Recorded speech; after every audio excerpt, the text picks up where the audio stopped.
Hello and welcome to this new video in the R Analytics course. In this video, we will learn how to conduct the t-test in R. We have seen in the earlier videos that t-test is conducted to test for the mean of the population in general. We shall look at this concept through a case study in this video. We have a chocolate manufacturing company that claims that the average weight of the products it manufactures is 20 grams. We have randomly selected 24 chocolates and recorded their weights. Now, based on the sample data, we would like to check whether the claim made by the company about the weight of the chocolate is true or not. To test for this hypothesis, which test should we conduct? We have seen a lot of tests that we conduct, namely the z-test, t-test, chi-square test, ANOVA, etc. In this situation, we have to test for the population mean, which is done through the z-test and the t-test. Now, between these two, which one should we use? There are two rules for this. First, if the sample size, that is, the number of observations considered in the sample are less than 30, and we do not know the population variance, then we use the t-test. If we know the population variance and the sample is small, then we can use the z-test. Number 2.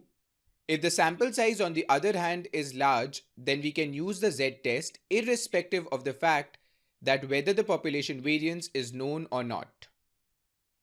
In our case study thus, since our sample size is 24 and we do not know the population variance, we will conduct a t-test. Now that we have decided that we will use the t-test, let us define the null and the alternate hypothesis. The null hypothesis is the claim that the company has made, which is that the population mean of the chocolates is 20 grams. As mentioned in earlier videos, we write it as h0, where mu is equal to 20. The alternate hypothesis is h1, where mu is not equal to 20. Thus, we have defined both the hypotheses here. Let us now go to the R console to write the code for the t-test. Firstly, we will import this dataset in R. We can see that this is a CSV file. So to read this file in R, we write read.csv. This will have two arguments. First one being the path of the file and the second one being the header is true or not. To get the path of the file, we can drag the file from its location to the R console.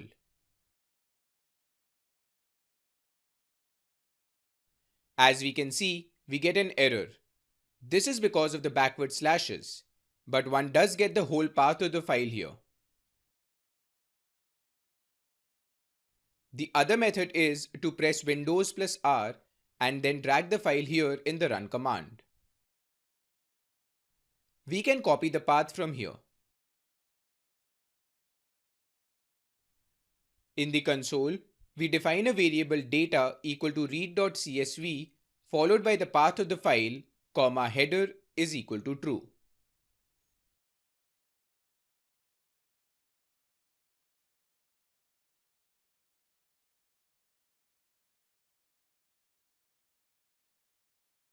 We will change all the slashes to forward from backward in the file path so that R can read the file.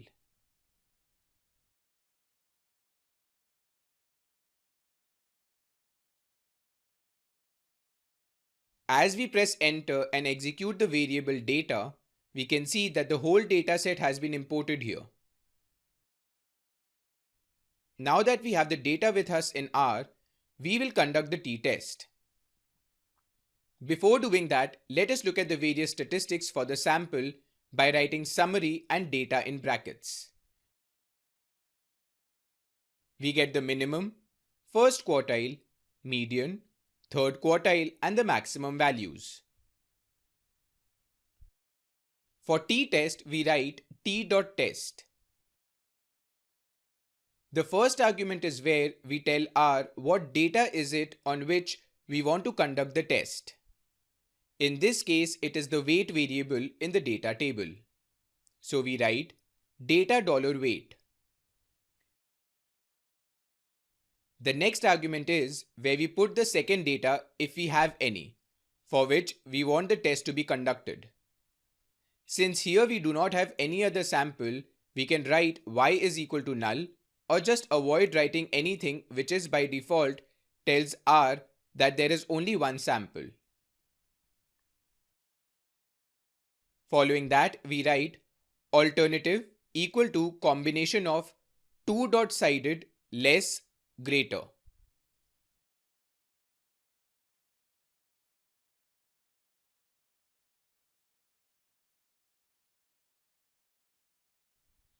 The third argument is where we define the null hypothesis, which is mu is equal to 20.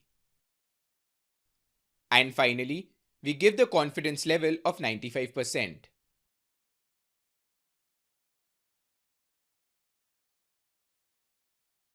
As we press enter, we get the result for the t-test. Let us now go through the code for the t-test slowly. We write t.test to indicate to R that we want to conduct a t-test. The first argument of the data.weight tells us that the variable weight in the data table needs to be tested upon. Second argument tells us whether we are conducting a two-tailed test or a one-tailed test. Since the alternative hypothesis that we have defined is not equal to 20, we conduct a two-tailed test. We will test whether the weight is both lesser than 20 or greater than 20. Third argument is where the null hypothesis is mentioned. Basically, it tells R the basis on which the whole test has to be conducted. And lastly, we give the confidence level of the test. By default also, R takes the confidence level to be 95%. Thus, the arguments for the t-test are as follows.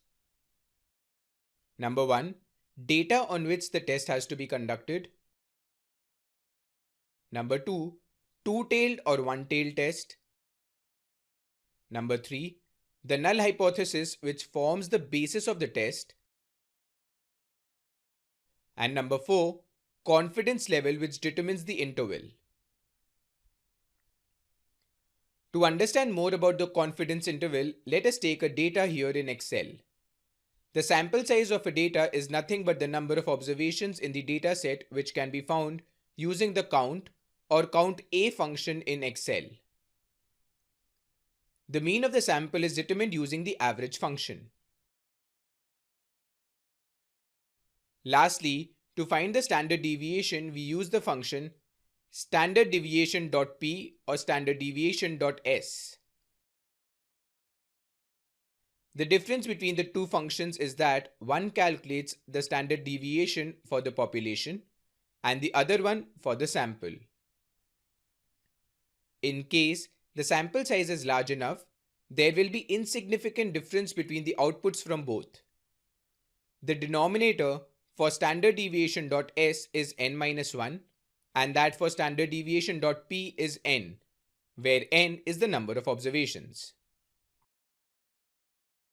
Now we have a sample with the following count, mean and standard deviation. Let us assume that this is the data of the age of a sample of students in a bookstore.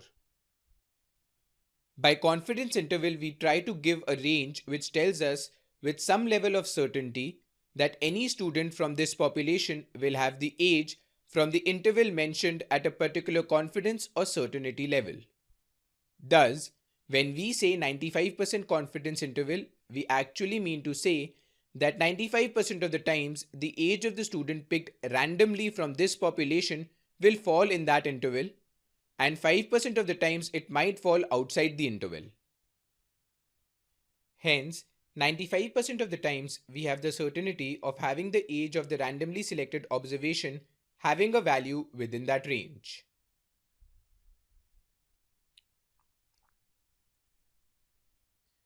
We have seen in our earlier videos how to calculate the confidence interval if we are given these statistics. Let us now come back to the R window and see the result for the t-test. The result shows it was a one-sample t-test as expected. The data on which the test has been conducted is the weight variable in the data table. The value for the t-statistic that we have calculated is minus 1.885. The degrees of freedom as mentioned in an earlier video are n-1, which is 23 over here. The smaller the absolute value for the t-statistic, the greater the chances of the null hypothesis not being rejected. We can compare the calculated t-statistic with the corresponding value in the table to decide whether we reject the null hypothesis or not. The condition for that is the absolute value of the calculated t-statistic should be lesser than the absolute tabular value. The other way to look at it is by using the p-value. We know what p-value signifies. If the p-value is greater than 5% over here, then we conclude that the null hypothesis cannot be rejected. Or in this case, since we are having a two-tailed test, it should be greater than 2.5%. Over here we can see that the p-value is 7.213%, which is greater than both 2.5 and 5%. Hence, we do not reject the null hypothesis. That means, as per this sample size and at this confidence interval, the population mean is 20 grams as claimed by the company. In the next line, we see that the alternative hypothesis is stated, which is that the mean is not equal to 20. The 95% confidence interval ranges from 17.64037 to 20.10963, which also has the population mean that is claimed by the company, which is 20 grams. Therefore, whenever the null hypothesis value lies in the confidence interval, we do not reject the null hypothesis. We can check whether the mean that has been calculated for the sample is correct or not. So we write mean of data, $weight and press enter. We can see that the result we get is 18.875 as mentioned above.